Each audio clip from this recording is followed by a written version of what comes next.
Hey, welcome to the Happy Rant podcast. I am Ted Cluck, joined as always in studio by my good friends, my partners in radio, Barnabas Piper and Ronald J. Martin.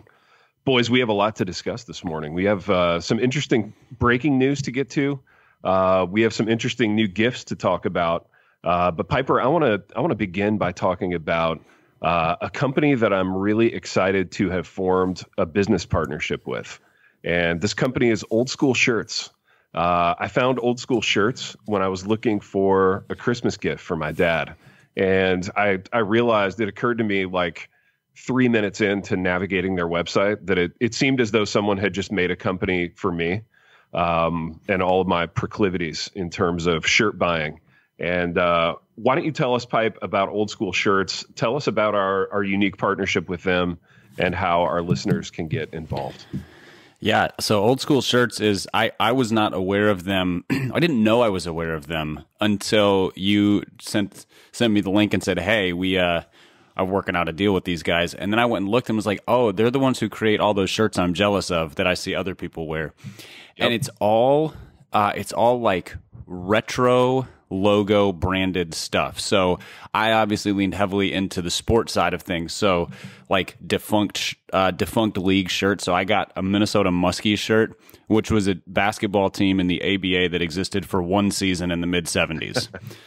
Dude, shout out to a team called the Muskies, by the way. I feel like any team that's named after a fish, you got to have a lot of swag to pull that off.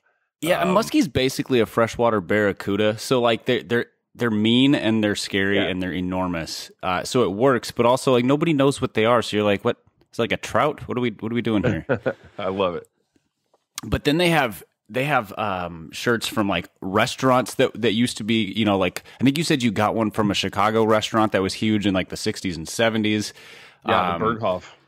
Yeah, and then they have ones with like old products. I think they have like old cigarette and whiskey and Coca-Cola and whatever shirts. And so it's the full range of stuff that used to be awesome that doesn't exist anymore, but they're bringing it back with these shirts. And so if you go to oldschoolshirts.com, you can check it out. If you go through the link in our show notes or that we will share on social media, you actually can, there'll actually be a nice little kickback to us, sort of an affiliate link. No real benefit to you except that you're doing us a favor, and we know you like to do that. But their stuff is priced really reasonably. Like the shirts are $20-25 for t-shirts, not, you know, it's not like the $40 t-shirt you'd get at a baseball stadium or something. If you remember going to stadiums, that was a thing we used to do. But yeah, so oldschoolshirts.com to check out their selection. We'd love it if you went through the link that we share. But yeah, really awesome stuff. Ronnie, did you ever end up getting any of their stuff? Yeah, I actually, gosh, you know, it's so funny. I got it all ordered, and I found some really, really fresh, kind of like old school, like Cleveland baseball stuff that I just didn't even know existed. Nice, baby. Now, am I because right you're a huge baseball fan? Am I right in feeling like I like baseball? I like kind of old school baseball memorabilia. I totally do. Yeah. You like the idea of baseball. I don't even mind watching the games, boys. I'm actually not that. If I were to pick a sport, like if you guys ever come my way, I'll for sure get us like Indians tickets and we'll hit a game. It'll be awesome. Baby, we're definitely owning a team together when we go. Oh, 100%. Yeah, this has to happen. And also, I feel like you're now the proud owner of a Zestos t-shirt, that restaurant where we had all those memories in Fort Wayne. If you think that I didn't click on that Zestos things, you would be that Zesto tea, you would be horribly mistaken. Because baby, we had so many memories there. Oh my God. All the ice cream we ate at Zestos. Are you kidding me? We would need like 25 podcasts to recount. That's it. I'm thinking about starting a spin-off show just called Zestos, like Zestos Memories. The Zestos pod? Oh, it'd be the Zestos pod. Yeah, it'd be gigantic. It'd be like our Downton Apps pods. They'd be massive. Well, absolutely, dude. Yeah, it would kind of overshadow the actual pod, so I don't want to do that. Which is why we got to be careful. But yeah, dude, oldschoolshirts.com. What a revelation. So glad we found this company, and I'm so glad we're in business with them. We're in a business relationship with them that's going to be lucrative for all parties. So hit up that link in the show notes, hit up that link on social, buy through there, just a little something that says, hey, I'm with the Happy Rant. And we would be not forever in your debt, but a little bit in your debt. But in all seriousness, though, this Ted, you said you found it looking for a gift for your dad. Tell the listeners what you found, because it's like for the kind of old guy in your life who has everything and needs nothing, but you want to give him something that'll put that like a smirk on his face or a smile. They have sweet stuff. You got something awesome for your dad? Yeah, dude. So well documented. I love my pops, and I kind of idolize my pops, to be honest. And he was a great small college football player, and he had a tryout in one of these defunct professional leagues called the World Football League. And the World Football League came out in the early 70s, like 73, 74. Really fresh uniforms, like really fun designs. They were in interesting cities, and my pops was living in Florida at the time. And he tried out for a team called the Jacksonville Sharks. And I found a Jacksonville Sharks hoodie, and just couldn't have been more happy about it. So pulled the trigger on the Sharks hoodie, reached out to the company, and here we are just a few weeks later doing business together. That's how deals get made, boys. And that's the magic of this horrible system in America that we all want to turn our backs on, where people do business and go to jobs and stuff, which is awful. But for the time, I don't want to go to a job. I want the government to give me things for free. Well, absolutely, dude. Absolutely. And Lord willing, we're going to get there. And Lord willing, all the sweatshirts are just going to be drab and logoless at that point. I'm looking forward to that too. But until then, we have awesome retro, vintage, throwback gear to buy from Old School Shirts, and we should do that. But Pipe, speaking of retro and vintage and throwback, you challenged us with something via text in the Happy Rent group chat, and it really made us think. And I want to talk about it because I think it's topic worthy. And you suggested that Ira Glass, erstwhile NPR kind of radio OG podcaster, was the original V-Voice guy, the original vulnerability voice guy. So this is a vulnerability voice news update. And boy, I tell you, when I got that text, you could have knocked me over with a feather, because you really connected some dots here, man. You're like a crazy guy in a beautiful mind. Can you hold on for 1 second? Yeah. Somebody's knocking on my door. I'll be right back. Yeah, I heard the dog. Like this, T. I know it, Ron. I don't know if I just these conditions. This is not what I signed up for. It's hard for me. When I took pod 5 years ago. I feel like you try to do radio at a certain level. I don't know. We're going to need to have a meeting. I'm publicizing our strain right now. Dude, we're airing the dirty laundry in the media right now. I know, but I think people need to know that there's a lot of hidden angst. They need to know what we deal with. Yeah, we deal with a lot. We deal with a lot of interpersonal issues that we don't make public. But sometimes people need to know that this is there's complications with this pod. Well, that's the thing. You introduce all the money and all the fame and all that we're dealing with right now, and its complexities. It would have made this conversation better if you guys had done the whole thing in vulnerability voice. Or as I like to call it, Ira Glass voice. Ira Glass. So let's lean into that. So Ira Glass, older guy, been doing This American Life on the radio for forever. I'm not a huge Ira Glass guy, but was familiar enough with him and his work and his voice to realize, yes, and he was not only the OG V-Voice guy, but maybe the OG, like a certain kind of thoughtful, intellectual hipster that our culture is just kind of filthy with right now. So Pipe, tell me how you got there, man, because I'm envisioning like a little room in your house with like little skeins of yarn pinned to the wall and strands from one to the other. Like, tell me how you got there. So I used to listen to This American Life with some regularity, really pretty heavily up to the 2016 presidential election, because it was just really good storytelling about kind of the less seen parts of American life. So, they would be like about a teacher in some little town in Ohio or whatever. That podcast you were talking about at the restaurant where was that? It started with a Z. Zestos. Zestos. Yeah. Like they would have done like a 6-part series just sitting in Zestos talking to the regular customers. Oh, and we would listen for sure. And they did it really well. And Ira Glass was the host and had sort of this I'm slightly smarter than you, but also sort of gentle and friendly, and have kind of a softness to this. So he's not like the radio voice, and he has his own kind of peculiar pacing to how he talks. Yeah. But then right around 2015, 2016, This American Life started handing off hosting duties to these up and coming whippersnappers who all tried to be Ira Glass. Yeah. And then in the years that followed, podcasting exploded. You know, so we were there before that. We're kind of OGs on this thing. But and then all over the place, there's a bunch of these Ira Glass wannabe storytellers with their thick framed glasses and their soft voices, and they're trying to tell stories about nothing but with meaning. Oh, and, yes, dude. Yeah. You know, and so like it's kind of like people who try to write memoir but don't have anything to say and their story's not interesting. It's like that in podcasting form.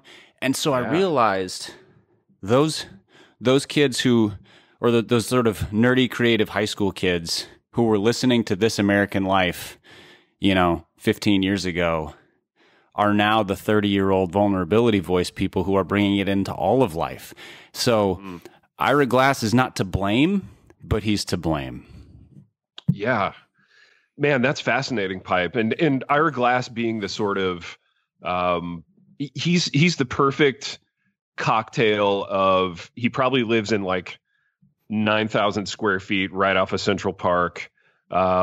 He probably wears cravats unironically. I think he's in Chicago. I could be wrong. Is he in Chicago? I thought he was in Chicago. Fascinating, dude. That kind of blows the whole thing for me. But he's got like this. No, but like if he's near North Chicago, so sort of like Lincoln Park area, something like that, or shoot, he probably moved to Wicker Park at this point. Like just one of those neighborhoods that is it's the hipster haven. Totally hipster haven. He's got this name that sounds like it came right out of a J.D. Salinger novel. It sounds like it came out of Franny and Zoe. So he's kind of this this cocktail of like urban suaveness, like pretending to care about I don't know, the rest of America. It's pretty great, man. He always, the other thing that worked so well was that he was very willing to talk about religion and beliefs, even though he doesn't really have them. Yeah, like I'm better than this, but I'll talk about this cute thing that you guys are into. Yeah, I mean, just sort of like spirituality. He was very comfortable in the realm of spirituality and your Christian beliefs, and it was never disparaging, but was always a little bit smug, and a little bit less smug when it came to talking to Muslims or Jews. I think he might be Jewish, and so he kind of talked about like his Jewish grandmother kind of thing, and so there's an adjacency to things of meaning, but always sort of an aloofness to them as well, which works really well in like the faux authenticity of vulnerability voice. Absolutely. Ronald, where are you at on all this? You're a little new to the Ira Glass game, right? Yeah, man. So when Pipe mentioned this, I was out, I'm not really much of I don't listen to, podcasts or NPR. I've just never really gotten into that world much. So I'm a little out on kind of the knowability aspect of these types of things. I've heard the name Ira Glass, but I literally didn't know anything about him.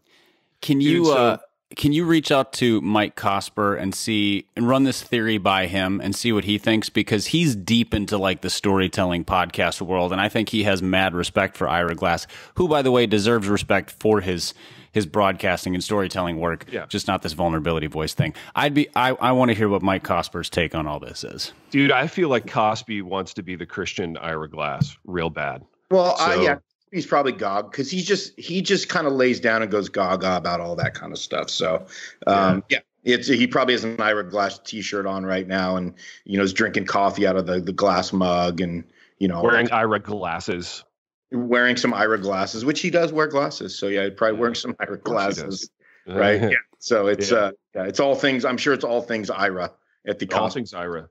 Now, baby, here's the point of overlap for you. This is where I think we need to bring you up to speed on Ira Glass. Is that now that you're doing a doctorate, the whole Ira Glass motif, I feel Pipe fits hand in hand with like higher ed, having a doctorate, being a certain kind of well-educated white guy. I feel like you need to work a little Ira Glass into your repertoire.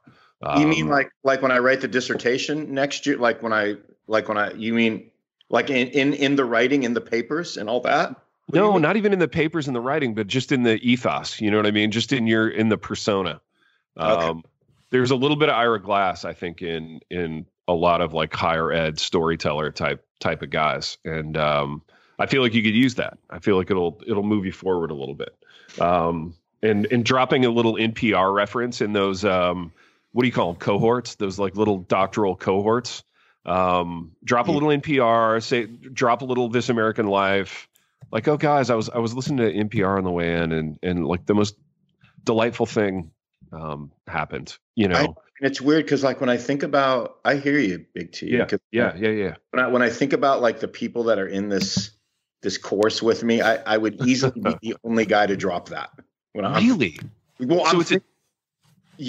it's an interesting, like I'm really with, it's weird for me to say since I'm kind of old now, but like I'm with a real older crowd, you know. Interesting.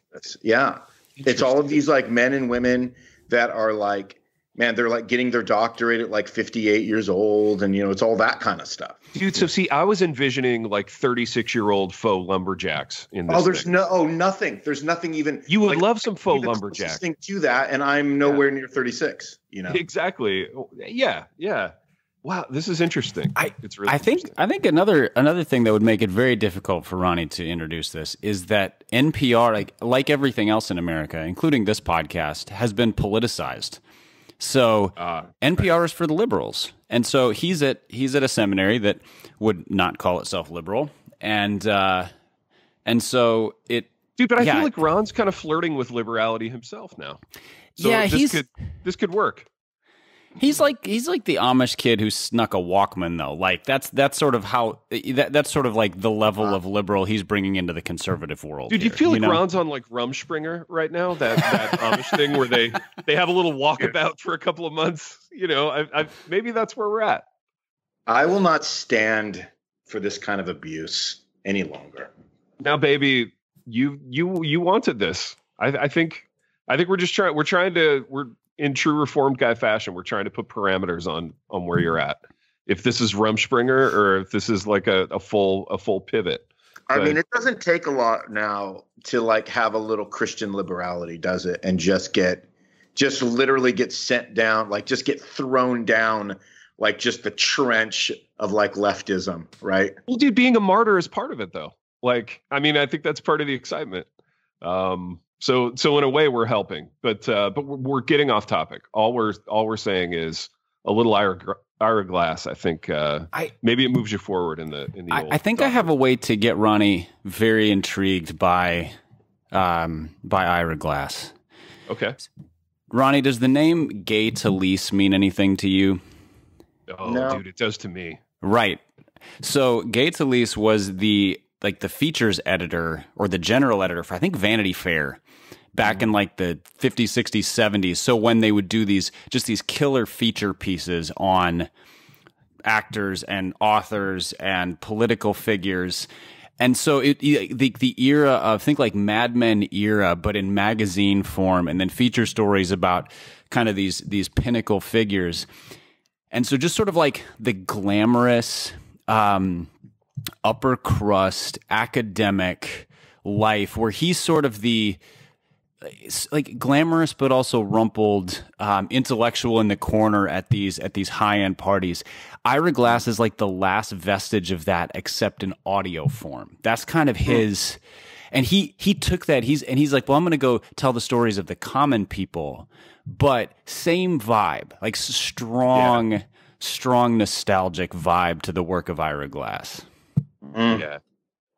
Dude, and honestly, like that character type was kind of a mid-century staple, you know, the sort of rumpled but super high-end kind of intellectual that would slum it in all these different contexts and then write these amazing stories about it. That was sort of the Talese Ira Glass kind of motif. But and to be fair, like that would be an awesome corner to inhabit. You know what I mean? like you're rich beyond your wildest dreams, yet you get to go to all these places and write all these interesting stories. I don't know. I think it'd be kind of dope. But yeah, Pipe, good find on Talise, on V-Voice. Yeah, what's happening just in general on V-Voice? Like, is it kind of winding down? Is it ramping up? I think it's almost indistinguishable at this point because it's so it almost stands out more when people speak with purpose and clarity and don't end their sentences on an up note and have some so like when you hear a preacher make a declaration, instead of sort of pose something, you're like, well, he means it. And on podcasts, it's the same thing. So yeah, I think the Ira Glassification of communication is just sort of ubiquitous amongst like men under 40. Well, I think too, it softens the blow. Like, so I'm just thinking about what you said, Pipe, about like from a preaching standpoint, like it can soften the blow with some more pointed statements that you have to make. You know what I mean? If you present it a little bit in that voice, like I think what we're talking about here is da da da da da. It's sort of a little bit of that. It's a little bit of like a take from like sort of like a pull away from like that, from that sort of that Drisky, like pounding the pulpit, like just authoritarian thing that we're all a little afraid of and nervous about now. I wish people realized that there was a massive array, like a massive spectrum between Mark Driscoll screaming, "How dare you?" and like Rob Bell posing everything as a question. Like in between, you have the ability to make a statement without being a jerk. You can do that. You can make it without even needing to soften the blow, but just as a definitive statement. We just overcorrect because, like, yes, the fear is so thick in the air that I think there's an overcorrection. You know what I think we need to do as an overcorrection? We need to just whisper everything. Yeah. What if we pivoted away from V-Voice and just went to the whisper? You know what I mean? Just a little. Guys, isn't that a little bit what Stephen Furtick does? A little bit, yeah. Like he'll bring it down. He goes to this all the time, and it's just this and this, and he repeats himself over. I'm like, that's almost a whisper, but it's a grotesque stage whisper. Yeah, it is, and like the repeating thing is like that new kind of like it's sort of that Southern gospel, like kind of getting everybody all like hyped, and he just repeats the same. It's like a mantra. He repeats the same phrase over and over again, and he'll like start it with a whisper, and then he gets like full voice. And then by the end of it, everybody's like chanting with him and everything. He needs to stay at a whisper. Yeah, it's right. If he stayed at a whisper, it'd probably be a little more Glassian for him, right? Yeah, it would. It'd be better. It'd be less threatening. Boys, we're about to talk about a guy who has absolutely no problem speaking in a clear, definitive voice. I think he has a problem. And maybe if he spoke less in a voice, it would be less of a problem. This is a guy. Maybe he needs to think about the whisper. Yeah, I don't know. But we're talking some Ira. I don't know, dude. Do you think Dougie Fresh has listened to Ira? That's probably what inspired No Quarter November. Yeah, seriously. He heard that voice and was like, "No, I'm burning a truck or a couch or whatever we're blowing up this year." Boys, so we're talking, of course, about your nemesis, your nemesis. Douglas Wilson, Dougie Fresh, the pastoral celebrity, to my knowledge, the only pastoral celebrity in Moscow, Idaho. I don't know how big that town is, but I bet it's not big enough for two celebrity pastors. I know that much. But as we discussed on last week's show, Dougie Fresh has a sex robot novel, which don't we all? I mean, as writers, I feel like you all. He beat me to the punch. I was a little mad. Mine was slated to come out like late 2020, and he just got there first. Well, dude, on Harvest House. We've been in high level talks, all of us, about our sex robot novels. But because we have the greatest fan base in the history of radio, even greater than Ira Glass's, I think. No disrespect to Ira and his fan base. We barely got the words out of our mouth. And then scant seconds later, these books arrived at our doorstep, and Ronald, you and I got the sex novel. Piper did not. And since one of the motifs of this episode is getting up and walking around and getting stuff, I have to both refill my coffee and walk across the room to grab the novel. So I'm going to do that while Piper tells the audience why he didn't get one. So stand by, guys. So faithful listener, Hannah Stone, who we have, I think she has come up on here, possibly even gotten a shout out on this, was the one who just jumped on the opportunity to be generous to us. And her message, because she listens so faithfully and carefully with the books, was, hey, I ordered these for Ted and Ronnie, but not for Barnabas because he said he wouldn't read it. And I'm not about to give Doug any more royalties money than is necessary.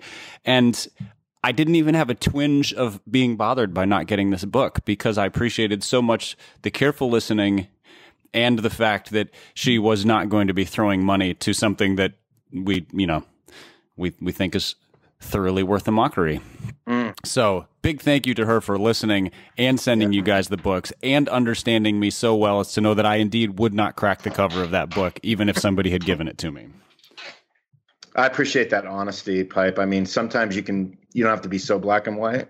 I'm just a tip. But is this one of those statements that I could have softened by saying, I probably wouldn't read it even if it was given to me? Like maybe, I'd consider it, but probably not. You just don't have to say you wouldn't read it, and you'd have a copy of it not to read. That's all. But then I would have a copy of it, and that would be embarrassing if anybody saw it. That's true. So it's a seeing it on your shelf thing. Yeah, I'd have to go hide this with like the, whatever books people gave me when I got married, like, the copy of sheet music that somebody gave me as a joke. It'd be like, I got to go put the sex robots book with that one. Well, you'll have a whole section on your category. At least you can fill up that particular category. Well, absolutely, yeah. The ironic sex book category. Yeah, but like I like to display my books because books are a status symbol. They are a statement of look how much smarter I am than people who have not read what I have read. And those books are ones that's like, I don't want whatever statement this is to be public. Status symbol for your wife and your daughter. We're the only people. Yeah. I mean, no one's ever coming to your house again. Exactly. I mean, that's right. Yeah, I guess at this point, it's the dogs are super impressed. So yeah, it's just for you. Well, boys, I had that happen already. So I got this novel like 2 or 3 days ago. It's been sitting on like an ottoman in my home office, and I have these 2 chairs in my home office, and I was sitting in one, Tristan was sitting in the other, and he sees this novel, and he's basically like, "What the bleep is this? Like, what are you reading?" And then I got to tell him the whole story of Dougie Fresh. So did you tell him in an Ira Glass voice just to soften it? How did you just to soften? Dude, that's how you told him in your Glass voice. He and I only whisper to each other. Right. So whisper it in your Glass voice. How you explain to your son why you had the sex robot book. Well, yeah, dude. I just said it was an ironic thing that a fan of the radio show sent to us. So I kind of turned it into a flex. Like subtext, we have a lot of fans and they send us stuff. So, baby, you've got yours. I just want to ask a series of kind of introductory questions here. Have you started reading it yet? Have you read any of it? I have not. I just got home last night. It was waiting for me in the mailbox. I have not cracked. I cracked it. I took it out of the box, but I didn't crack the cover yet. Like Pipe, classic Pipe. Yeah. Classic Pipe. What do you think of the title font, the cover font? Yeah, I mean, it was kind of retro. I wasn't expecting it to. It's kind of retro-y. I wasn't expecting. As one expects from a book about robots, right? Right. So, yeah. And so, you know what? Let me go check it out real quick. It's my turn to just kind of move around. Ted, I think what would be valuable is if you just opened up to the start of a chapter somewhere and just gave us a couple paragraphs. Totally. Of what, and if you can do it in an Ira Glass voice or in your best Dougie No Hold November voice and just see what we've got here. Dude, I mean, here's the thing. So it doesn't even say sex robot. It says sex rules, a novel on the front. Yeah, it's called Ride, Sally Ride, Sex Rules. Yeah. Let me read the back cover copy because I think that's going to clear some things up. And then I'm going to do a dramatic read in the fashion that Pipe suggested. So I'm just going to open to a page and read it. So here's the back cover copy of Ride, Sally, Ride, new novel from Cannon Press. Here we go. A novel about love, the crack up of the USA, and refusing to back down when the whole world calls you crazy. Now, this is a particular kind of novel that this is my own voice now. This is not on the back cover. I'm interested in like how much this character is Dougie Fresh, because he's at an age where people write novels just about themselves. And the main character is for sure him, and he's going to be heroic. And I'm kind of excited for that. Okay, so here we go. Back to the copy. It's 2 decades in the future, and a Christian college student named Ace Hartwick has just destroyed his neighbor's so-called wife, actually a sex bot named Sally, in a trash compactor. Soon, Ace will be on trial for murder. Unfortunately for Ace, everyone despises his kind of radical Christianity. And in the fragile America of the future, all the juries are fixed. Dude, I didn't even read that. That lacks so much like subtlety. Like, you know exactly where he's going and what his sort of worldview is and what he's so angry about, literally by those 2 paragraphs. Dude, I'm kind of excited about it now. I mean, I'm going to read it. It sounds like tragically overt to me. Yeah. Well, I mean, there's not going to be a lot of subtlety here, and that's. I mean, okay. It's about as subtle as blowing up a Dodge pickup truck while smoking a cigar. So, I mean, pretty on brand. Yeah, that's right. All right, so now I'm flipping to a random page, and I'm gonna dramatically read this. All right. Well, I'm looking for a funny page. So it's not a random page, just a little peek behind the curtain. See if you can find the part where the wife/robot is destroyed in the trash compactor. That sounds like a pivotal plot point. Yeah, I feel like that's big, dude. You guys talk while I look for this. I want to hear. I'm going to ask a question and get you guys talking, and then I'm going to find it. I want to know how Ronnie's going to display this book, because as a pastor, he probably has a robust library in his like work office that he shows off, but probably a little bit of a home library situation as well. So I want to know where this one is going. Can I make a guess on Ronnie's behalf? Because I let him talk. I think that Ronnie, on his pastoral bookshelf, has a selection of books that fall into the like edgy/heretical category. You know, so I've read these to engage with those people I disagree with. So you got like your Bart Ehrmans and your Rob Bells and your, whatever. Pick your favorite, edgy heretics. I think this is going to go on that area. So it's kind of it's just part of that tapestry of weirdness, but not like this is a book that I count, that is part of my library. It's more like, this is that collection that we're not super proud of. Do you have that section, baby? Is that a real thing? I mean, Pipe, I love you, man, and I would know why you would think that, but I own no edgy heretic books. I just have no interest in those kinds of books. Did you ever own them, and then you got rid of them at some point? Well, I should read them to kind of like know my enemy, or whatever you want to call it. I just don't. I just don't read any of those kinds of books. They're just kind of eye rolly to me. I just go, yeah, these guys are crazy. Moving on. Interesting. Oh, well, that shoots my theory in the foot. So where's it going? It really does. Sorry, but you know what, man? But it does, Pipe, you know what, though? I'm going to be honest with you, man, as a friend. It doesn't mean that this can't be the first one that begins that collection. You know what I'm saying? I was like maybe a source of inspiration for you? That's what you just provided for me, man. And I'm feeling generous because we're coming into the Christmas season. So I'm going to let this thing kind of kick off my edgy heresy section of my there you go, dude. It's a new section of the library that you can build. Okay, boys. Can you give it can you get like a label maker and stick something that says like the Barnabas Piper Memorial edgy heresy section? I will name it after you. I might even stick a copy of Echo Canyon in there just to kind of keep that controversial. Echo Canyon, dude. The smash hit. Dude, we're shouting out. We're promoting books all over the place that we're not getting paid for. I don't like that. Hey, dude, that's the irony of it, right? I want money for this. Okay, boys. I'm going to read dramatically a couple of paragraphs. I didn't find the section where the sex robot gets destroyed, but I found the first appearance of the sex robot in the book. So I'm going to read you a couple paragraphs. Then we're gonna very ironically talk about Dwell Bible immediately after that, and then sign off the program. Here we go. This is from Ride Sally Ride. Stephen was sitting next to her, holding her hand and stroking it. Everyone, this is Sally. We were just chatting in the back room about how thoughtful you all are being.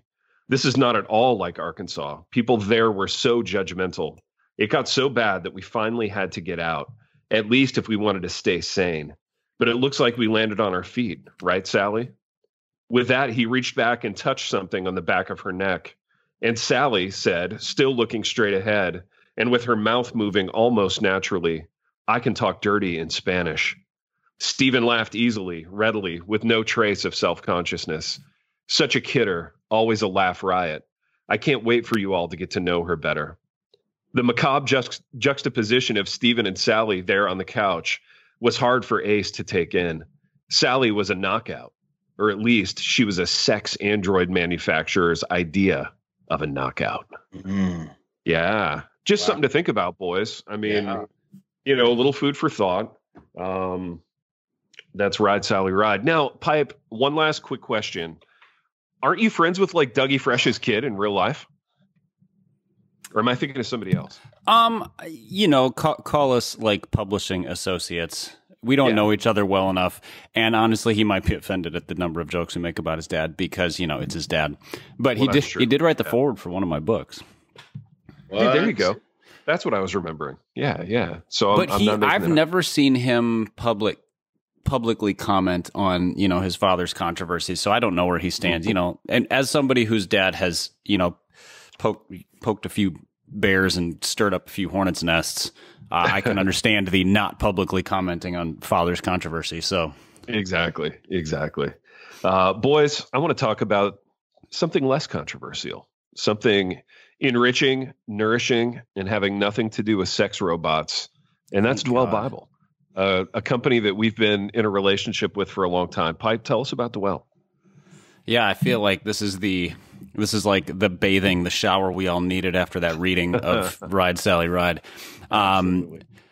Dwell app is an audio Bible app that we heartily recommend and participate in and using. And if you go to dwellapp.io/happyrant, you can both check out what they offer as well as subscribe to it. There's a cost to it, but through that link, there's a 20% discount for listeners. But it's not just a straight audio Bible where you can kind of drop in and listen, but you can kind of customize it to your study needs, your memorization needs.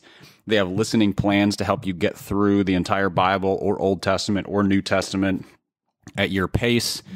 They keep rolling out different features. A recent one is their sleep feature, so you can listen to scripture as you fall asleep, but you can basically set a timer on it so that it doesn't just play all night and wear out the battery on your phone. And especially given sort of the craziness and anxiety of 2020 and an election and a pandemic and now having to figure out the holidays in the midst of all that, I feel like going to sleep listening to scripture could be something that's really beneficial.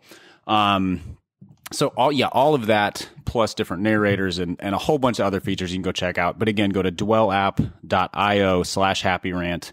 It's a 20% discount, so it's less than $2 a month. It's a great deal, and will really benefit your spiritual life and your engagement with Scripture. So go check that out. Pipe, that's a good read. Thank you for that. And I want to let our listeners know, our listeners with small children who listen to the program with their kids, that will be the last sex robot content that we ever have on the program. So they don't have to unsubscribe or write hate mail or any of that. We are done with sex robot content.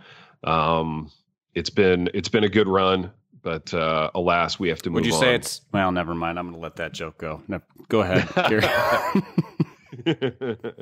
I was going to play off the title of the book, but I'm not going to because I'm an adult.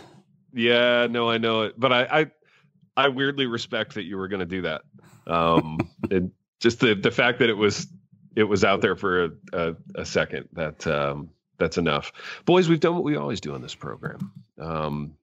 In that we've wandered to and fro throughout some V-Voice content and some sex robot content.